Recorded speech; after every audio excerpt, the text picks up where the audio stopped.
বাজার থেকে আনছে অনেকগুলান আম, প্রায় 5 কেজি আম আনছে। অনেকগুলান খেয়ে নিয়েছি আর তোমাদের সাথে কয়েকটা শেয়ার করলাম। আমগুলান কিন্তু যথেষ্ট মিষ্টি বন্ধুরা, আর অনেকটা মিষ্টি, মানে প্রচুর মিষ্টি, আর এত মজা খেতে তা বলার মতো না। আর অনেকগুলান লটকন আনছে, লটকনগুলানও মিষ্টি আছে, কিন্তু আর একটু বড় হওয়া লাগতো। এখনও কিন্তু পুষে পারে নাই, অতটা বাড়তি হয় নাই, একটু কম কম, কিন্তু লটকনগুলান একবারে টাটকা।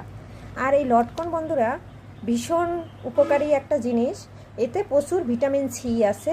পারলে তোমরা প্রচুর লটকন খাবে, আর ভিটামিন সিতে ভরপুর। আর লটকন তো একটা সিজনেই পাওয়া যায়, চেষ্টা করবে লটকন কিনে খাওয়ার। আর দেখো বন্ধুরা, এভাবে টাটকা লটকন যদি হয় তো আর তো কথাই নাই।